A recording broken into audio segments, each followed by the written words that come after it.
Om Swastiastu. Kenalkan, nama saya Ika Dewata Saputra dari kelas B1 Denpasar, semester 4. Di sini saya bersama adik saya, yaitu Dapa. Boleh perkenalkan diri?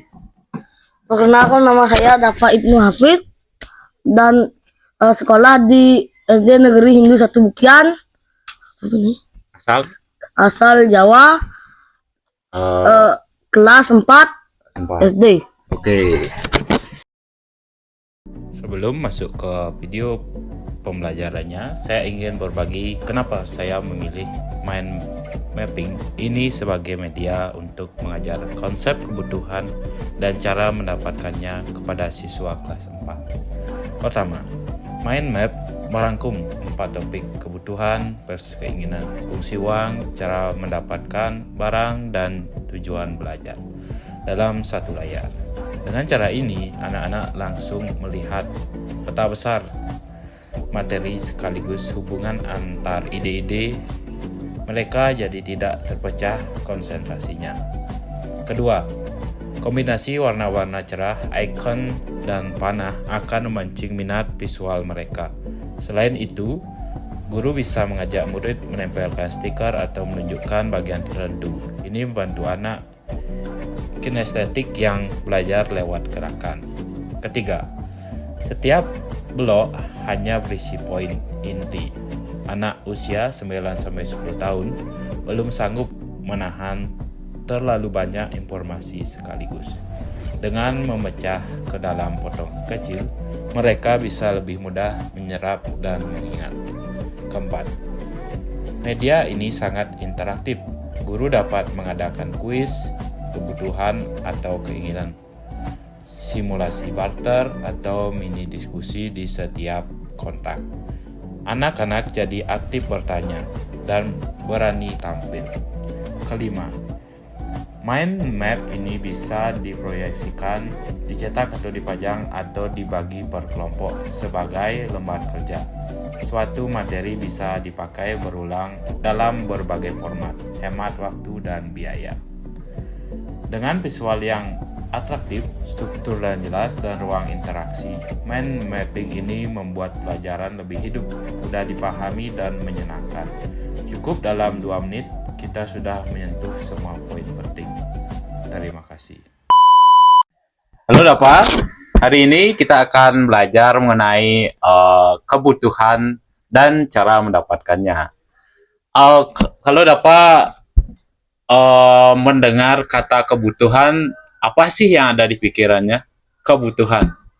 Makanan, Terus? makanan dan peralatan sekolah.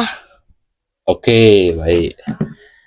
Jadi, kebutuhan itu adalah sesuatu yang harus kita dapatkan atau kita miliki supaya kita bisa hidup nyaman, sehat, atau dan lain-lain. Supaya kita juga bisa melakukan kegiatan. Ini kebutuhan itu bersifat wajib. Nah, selanjutnya keinginan. Apa sih yang ada di pikiran Dapa ketika mendengar kata keinginan? Dapatkan baju sekolah, apa bener, Sekarang apa keingin Dapa sekarang? Misalnya mancing, barang-barang, baju baru mungkin, baju, apa bener, buku masuk, buku, ajak baju masuk, tas, Oke. sepatu. Nah, sekarang bagaimana cara mendapatkan kebutuhan kita? Membeli barang yang kita inginkan. Oke. Jadi misalnya Dapat nih pengen baju baru, Dapat belinya di mana? Di Payangan, Di Payangan, di toko, apa di pasar mungkin? di toko. Di toko. Oke, jadi kalau kita butuh baju, makanan, dan lain-lain sebagainya, kita bisa membeli di toko, di pasar, atau di mall mungkin. Misalnya dapat ke Denpasar itu di mall, pasti ada apa yang dapat inginkan, mainan banyak di sana. Lalu misalnya nih dapat sekarang mau membeli baju baru. Apa yang dapat tukarkan untuk dapat baju? Uang. Uang. Nah, sekarang kan udah tahu gimana cara mendapatkan, kita harus membayar value atau membayar value barang yang dapat inginkan. Sekarang uh, tapi sebelum itu dapat tahu nggak apa alat gimana caranya menukar value pada zaman dahulu, pada sebelum ditemukan uang itu, apa yang dilakukan masyarakat untuk mendapatkan yang dia inginkan? Barter. Barter. Oke, bagus dah, pintar dah Pak ini ya. Oke, misalnya dapat mau membeli baju baru untuk sekolah. Harganya kurang lebih 100.000 lah. Dapat harus membayar berapa ke penjual supaya mendapatkan barang itu? 100.000. 100.000. Oke. Lanjut. Nah, sekarang dapat kan udah paham. Nah, sekarang coba dapat sebutin berapa uang jajan dapat satu hari untuk sekolah di sekolah. 10.000. Dapat habiskan atau disisihin? Disisihin. Berapa disisihin dan berapa dihabisin? Sisahin 2.000, habisin 8.000. Nah, 8.000-nya itu kira-kira dapat dibelikan apa? Nasi Berapa? Nasi 5.000, Terus? jajan 2.000, minuman 1.000. 1.000. Oke. Nah, itu sudah termasuk kegiatan ekonomi namanya. Kita membeli barang, kita mungkin dapat menjual barang suatu saat besar, dapat pasti akan melakukan kegiatan ekonomi di masyarakat. Nah, adapun alur kegiatan jual beli. Sekarang misalnya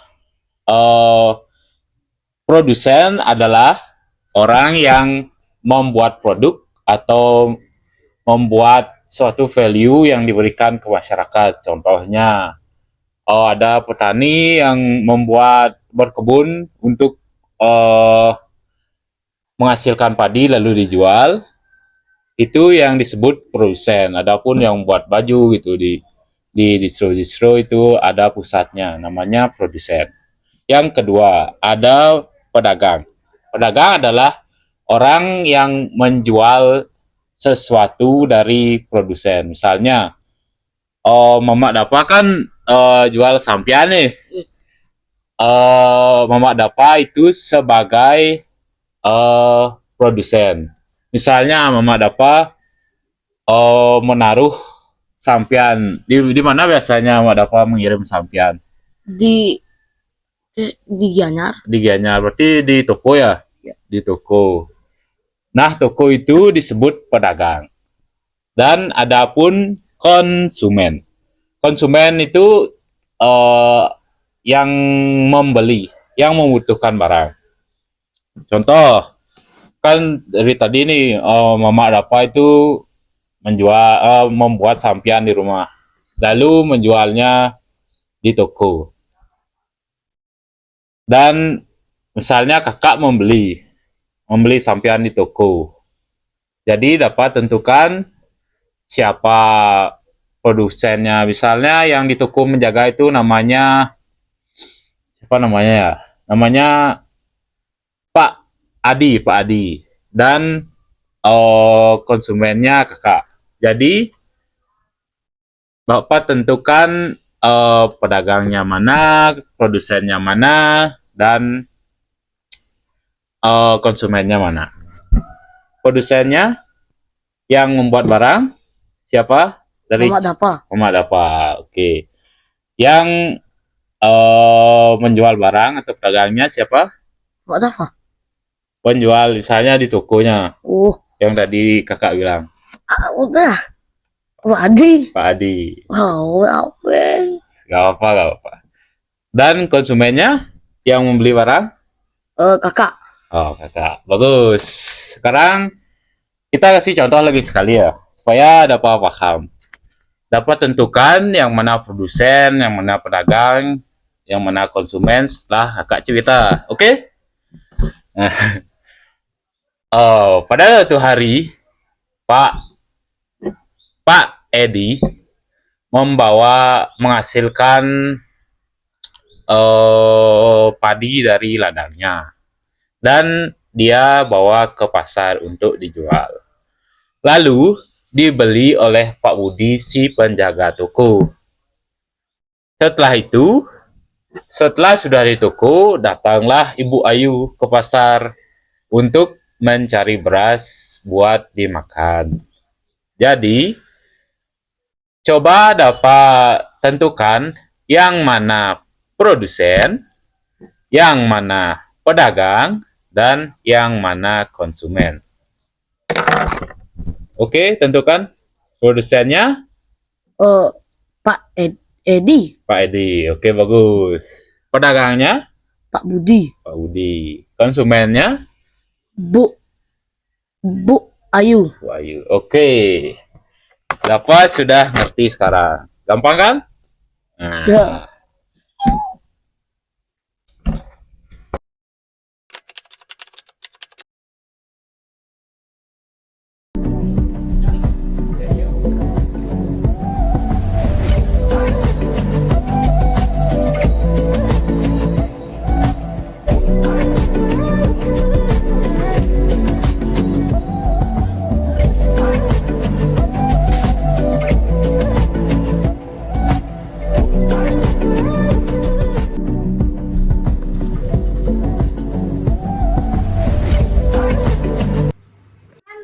Oke, kita sudah berada di tempat karya wisata bersama Depa.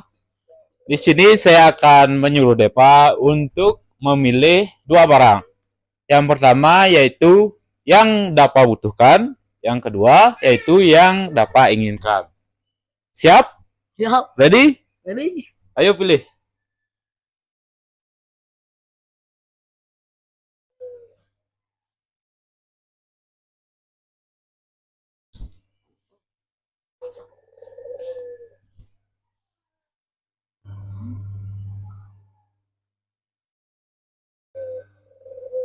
Oke, stop. Ya, seperti biasa. Oh, jadi, Bapak sudah memilih dua benda atau satu benda, satu minuman. Dan sekarang dapat sebutkan yang mana yang dapat butuhkan dan yang mana yang dapat inginkan. Kenapa? Ini pulpen karena saya kehilangan pulpen kemarin. Di sekolah Di hilangnya. sekolah hilangnya. Oke, selanjutnya. Lalu saya beli minuman ini karena saya lihat di TV minuman ini enak. Oke, gitu aja. Ya. Oke, sekian karya wisata video saya.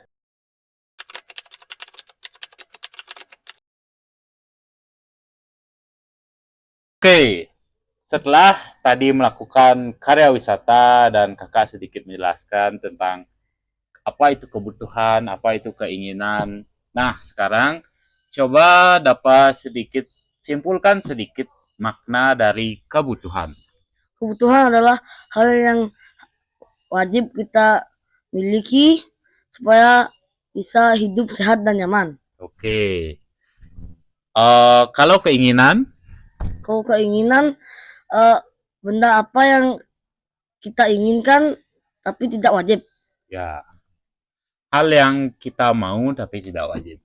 Ya. Kakak yakin dapat sudah ngerti. Dan sekian video dari saya. Sekian, mohon maaf atas kalau ada kesalahan kata. Saya ucapkan terima kasih. Om Santi Santi Santi Om.